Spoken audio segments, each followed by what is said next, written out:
Hello, good afternoon. How you doing? It's Financial Freedom Fridays. It's Gus Tucker. It's great to have you here, and we're excited. And I'm excited not to be in Chicago. I'm in sunny Florida, man. I'll tell you what. I don't know. Why do people live in Chicago in the wintertime, man? I don't know. I'm asking myself that. But how you guys doing? Happy New Year. It's 2023. What's the day? January what? Let me look at this watch. January 5th. We're already 5 days in. And I tell you what, we're going to talk about some financial goals that we talked about as we were closing out the end of 2022, but we want to make sure we've got some things in place. A couple simple things. And my friend Ellis and I were just talking before we came online here that if we knew some things back in our 20s that we know now and we would execute them, we would be so much better off. But we're seeking to do that for our children and our children's children, okay? So you read that in the Bible that a good man leaves an inheritance for his children's children. That's just not money, but that's wisdom, knowledge, and understanding. That's relationships. It's principles and systems that your family can put in place that'll ease their path. Because this is about creating pathways to financial independence, okay? For Black Americans, creating pathways and creating an economic environment, an ecosystem, a place where you live that empowers Black Americans and African Americans to thrive. That's what we're here for creating those pathways and creating that environment, okay? Next slide. So, and we talk about why are we doing this? To support Black Americans and African Americans and anybody who watches this content, because it's about principles, having practical tools and understanding to gain financial independence and sustain it for multiple generations. I was in a meeting last night. I was just telling Ellis with a friend of mine who at 24 years old started in a business that we're in together. And when he started, he had a negative net worth. His parents are lower middle class.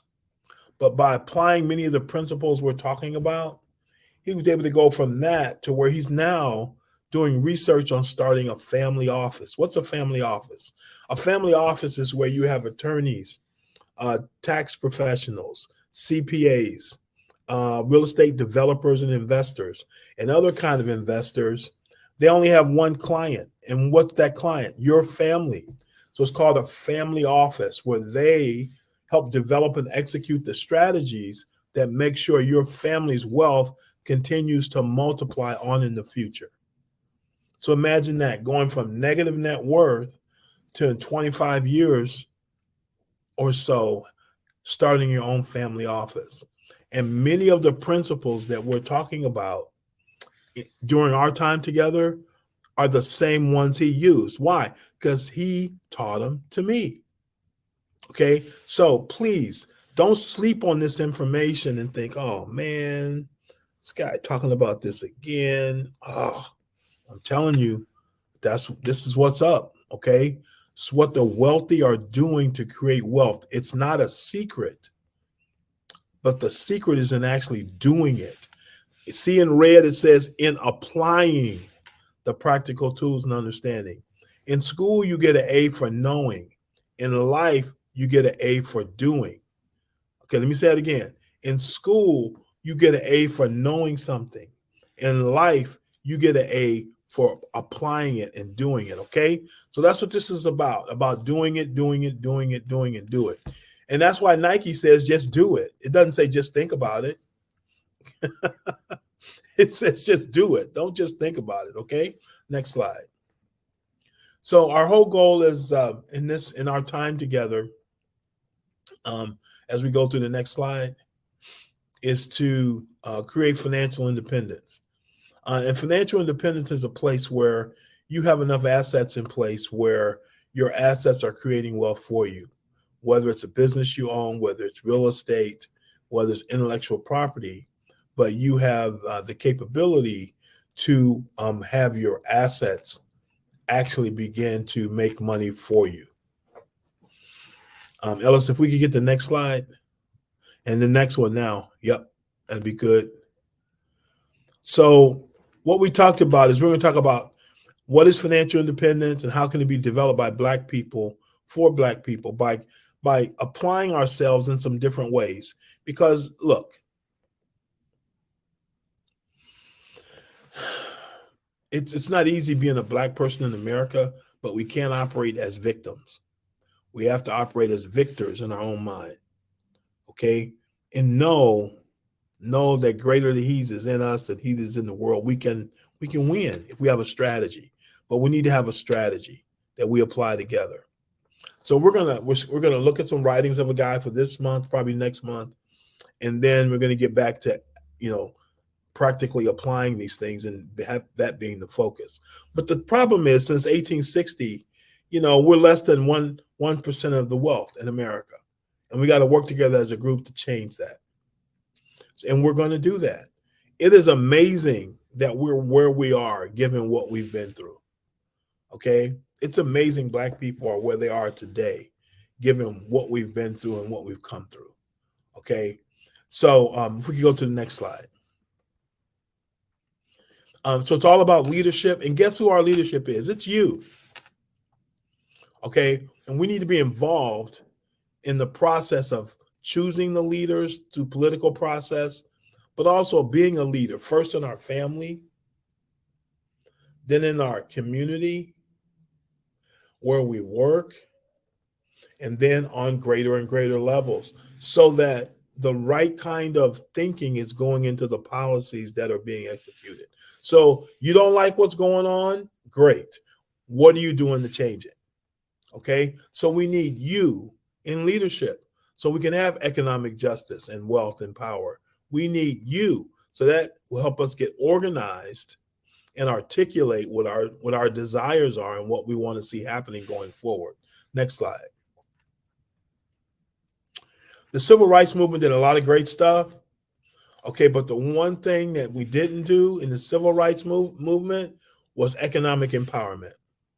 Okay, and I was talking to a gentleman the other day whose father was very high-ranking civil rights advocate, and the argument he had with his father was around economic empowerment. And he argued for the fact that we needed more people owning businesses, owning banks, owning other financial institutions to empower people of color, Black people, to be able to move forward. So that's the next thing, economic empowerment. Listen to Martin Luther King's speech when he did at Stanford University about the two Americas, okay? And many people, including his wife, say that's why he was assassinated. Because the key thing in America, man, is capital. I want you guys to think about this for a minute. In the beginning, God created the heavens and the earth. And in that, he created all the resources that created everything we have today. Guess what that? In the beginning, he created heaven and earth. You know what the heaven and earth were? Capital. They were the assets you use to make everything we see. God has always been about capital and using capital in ways that benefit people positively. Does that make sense? Okay, next slide. So in many ways, we built America, okay? And I don't know what you think about Will Smith one way or the other. I did watch his movie Emancipation, and one of the things that comes through is how we built America, okay? Because a lot of the movie, they show Will Smith's character and a bunch of other characters building the railroad, right? Building the railroad, and it's pretty amazing. We built America. Now it's time to get all the benefits out of that we can. Next slide. We've contributed a lot, but we have to put ourselves in a position to be able to get the value out of that, okay? And we're going to continue to talk about how we do that. How do we position ourselves to get the most value out of the work we did? Next slide. So I encourage you guys to get this book. I would love to hear if anybody's bought this book. It's called A Black History Reader, 101 Questions You Never Thought to Ask by Dr. Claude Anderson. I encourage you to get this book and start reading through these questions the way I am. That's my intention in doing this, is to get you reading and thinking, get us engaged together, thinking about, okay, how can we change this world we live in? Because we the people. Whether we were the ones they were thinking about when they wrote that or not, we are the people, okay? And it's time for us to change things. Next slide. Now, Christmas and New Year's, guess what? They're past. But here's a couple things I'd really like you to really think about. What's your savings goal for this year? What's your savings goal? Once you think about it, get a piece of paper out, think about your paycheck, think about your bills as you look about your budget. What's your savings goal? It needs to be more than zero, okay? My goal would be at least 10% of your gross. So for every $1,000 you make gross, you save $100. So let's say a person made $30,000 in a year gross. How much would they save? $3,000. If you make $6,000, you save $60,000. You save $6,000. If you make $100,000, you save $10,000. Wealthy people save 20 and 30% of their income, but let's get 10. Think about this, guys. Black people in America as a group, all of us, the 13% of us that make up the U.S. population, we make over $1 trillion a year in income as a group. Over $1 trillion, somewhere between $1 trillion, $1.5 trillion. If we save 10%, that would be $100 billion. Okay? So if you have 100 and you double it once, that's 200. You double it twice, that's 400. You double it 3 times, that's 800. You double it again, that's 1.6 trillion. You've now doubled in 5 doubles. Now check this out. The S&P 500 averages 8-9% a year in return.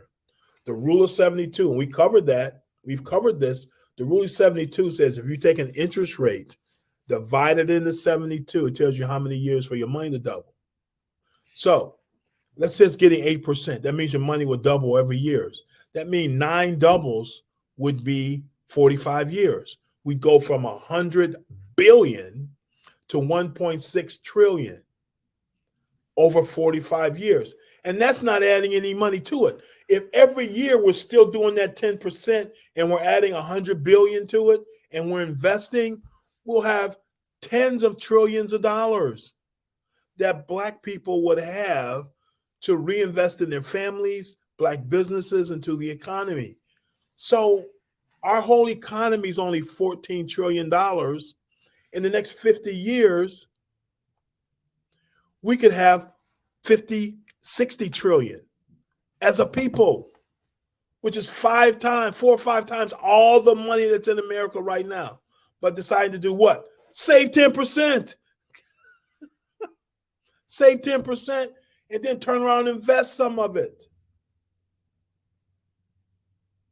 Come on now.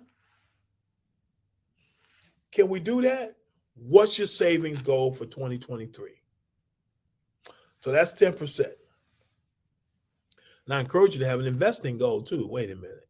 Now, Gus, I can only do the 10%. Okay, make half of it savings, 5%, make it savings, and make 5% of it investing. What's investing mean? I'm not going to touch it for 5 years. When you hear the word investing, think 5 years. I'm not going to touch it for at least 5 years. I'm going to leave it alone for at least 5 years. So let's say, Gus, okay, I'm going to do 10%. 5 of it's going to be savings, and 5 is going to be investing. That means I'm not going to touch it for 5 years. Okay, just have that one goal. Just start out with that. We're not going to change everything. And there are other goals you could have: get out of debt, make a certain income, do this and that. Let's do that one thing, guys. Let's start saving some money and then investing it. And that total should be around 10% to get us going. You can do it. You may have to cut back on some things or not buy something, but come on now. 10%. We can do that. And as a people, that's $100 billion if we all did it. Every black person in America did it. It'd be $100 billion. Okay? Think about that. We wouldn't have poor people going forward. Okay? Next slide. Okay, Black economic empowerment. These are some questions. Okay, now I'm going to go back to this Adams-Onis Treaty because I'm in Florida right now. And as I've been going around Florida, near Tampa, up near Orlando, and up near Jacksonville, this treaty is about Florida. How valuable is the land in Florida? What do you think? Well, a friend of mine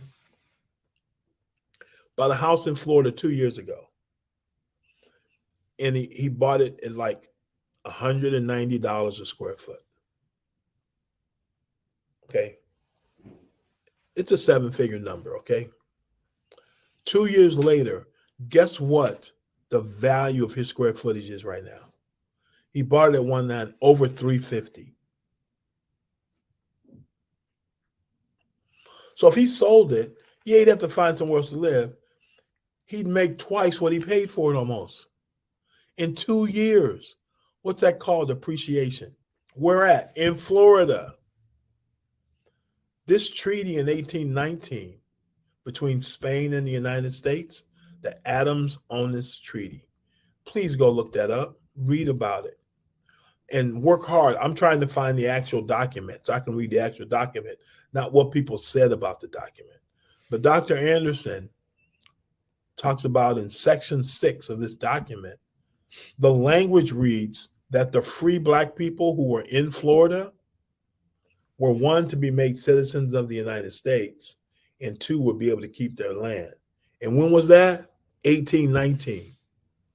When was the Emancipation Proclamation? 1865.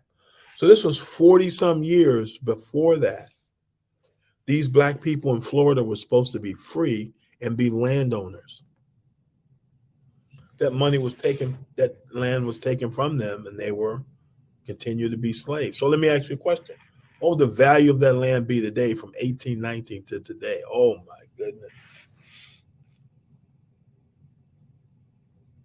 But there are real people who were alive during that time who were swindled out of that land. So know your history, okay? Because if you don't, when you enter in agreements, into contracts, and you don't understand them, and you don't understand the small print, you don't have an attorney that's working with you to really make sure you're getting the best deal. As we say, what the big print giveth, the small print taketh away. So make sure when you're doing business that you understand the big print and the small print. Okay? Summarize. Did a real life monopoly game replace slavery as a primary generator of wealth and power? Look, guys, write this down. PMS. PMS. No, it doesn't mean premenstrual syndrome. No, I don't mean that. Even though that is a thing. It's from a series by Dr. T.D. Jakes. And it's called Power, Money, and Sex. And he basically talks about that's what motivates people. Think about it. Power, money, and sex. Power, money, and sex. What was slavery about? Power and about money. It really was. And the bottom line is a person that owned a slave had costs of about $12 a year. The revenue they were seeking to get from that slave was $55 to $60 a year. That's a 400% return on your investment. And then that money was reinvested into their slavery business, but also into other businesses. That also in 1790 became the New York Stock Exchange, or Philadelphia, then the New York Stock Exchange. So that became the real life monopoly game, where people used those slavery proceeds to basically start our country. and make it grow.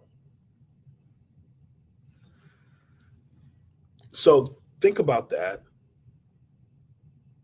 and say, these people were business owners. Slavery, unfortunately, was a business. And they took and reinvested that money into other businesses. Question, you may have a job, and that's fine. We're going to talk about the next thing. Why is black unemployment always higher than that of whites? 3 reasons. One, it's a structural factor of economic theory. We're going to get back to this monopoly concept because full unemployment means everybody's fully unemployed. The economy is set to have a certain amount of unemployment in it, and it's okay. Guess what? That number just has to be double and triple for black folks as it is white folks. Next thing is race. Because of, let's say you go out and get a great education. Great education. You're probably going to go to work for a company ran by what? A black person or a non-black person? A non-black person.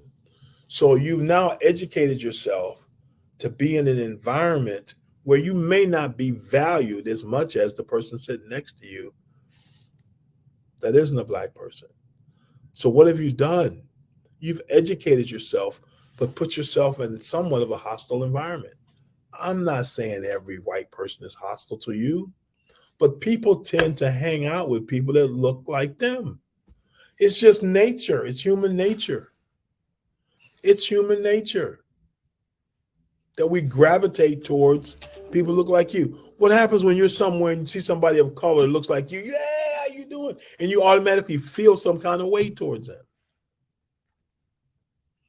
So we get great education, then we go workplaces that aren't necessarily the best places for us. The third thing that I want to talk about is the lack of business ownership.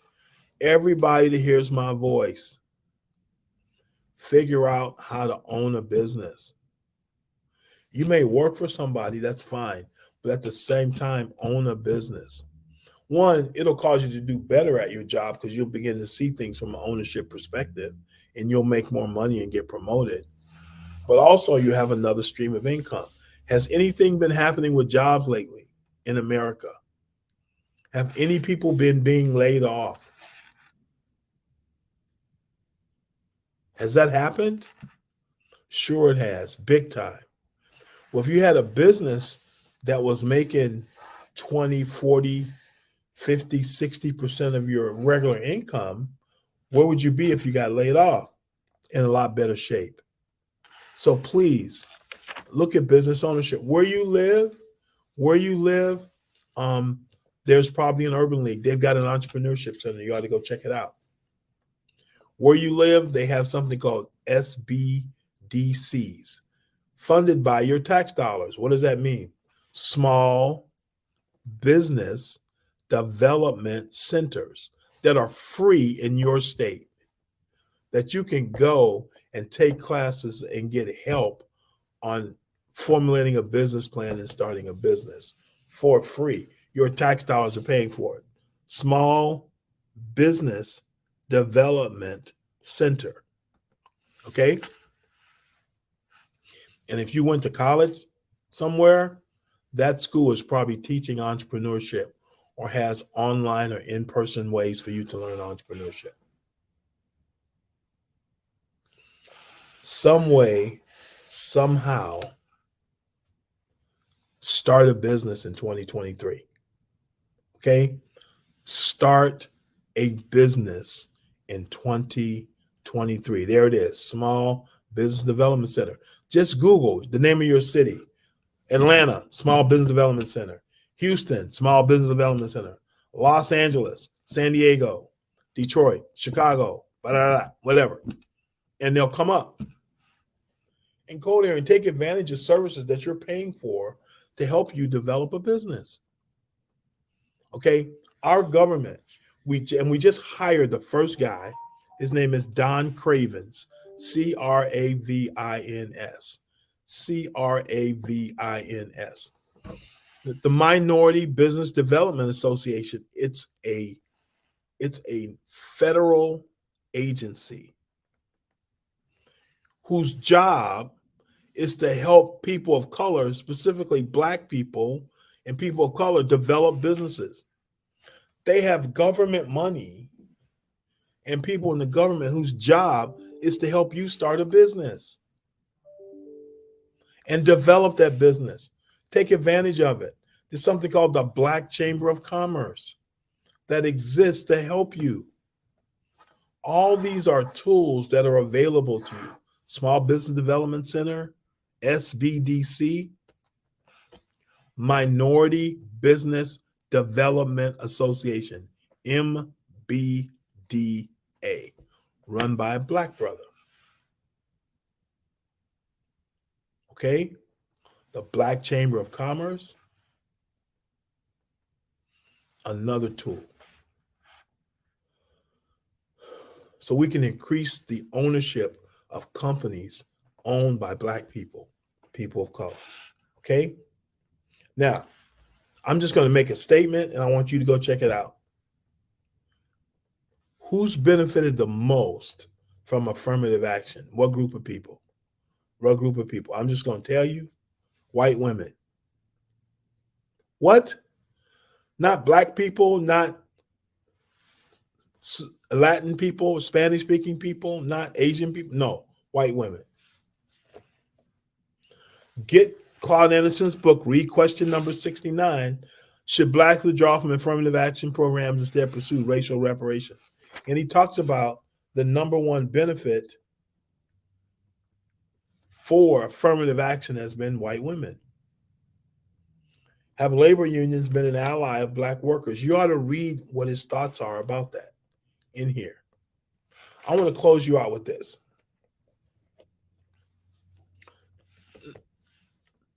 I'm going to read this here. What criteria should Black entrepreneurs use to identify their best business opportunities? What businesses should Black people be in? Let me ask you a question. What products and services do Black people lead the nation in being the consumer of? You tell me. I want you to go find that out. And then you tell me, what areas are Black folks the key consumer groups for those products and services? And why shouldn't we be providing those products and services? There's a woman in Chicago. I know her. I recently bought her book. It's a woman. Her name is Maggie, Maggie, Maggie Anderson.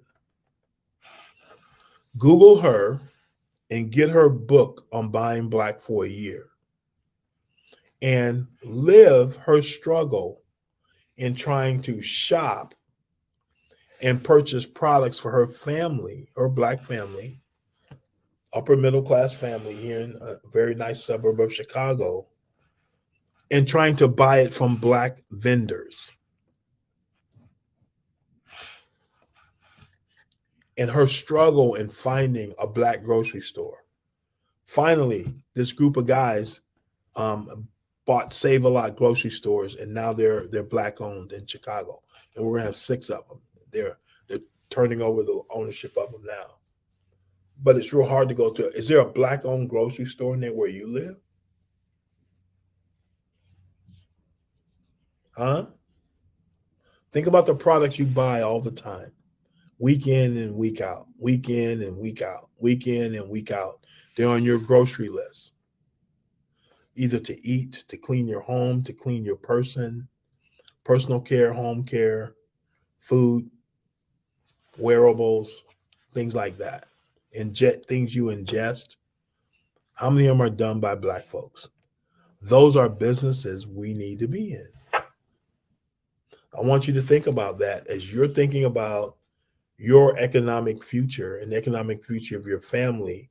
I want you to have a plan to own a business in 2023 or to figure out what business you want to get in. So one, let's start saving some money. 10% savings Okay. Then if on top of that, you can do 5% investing, do that too. 10% savings, 5% investments on top of that. If you're going to do the 10%, okay, make half of it savings, half of it investing. Okay. Next, read these books by Claude Anderson. You can go to the page, Brother Ellis, that has the books listed on there.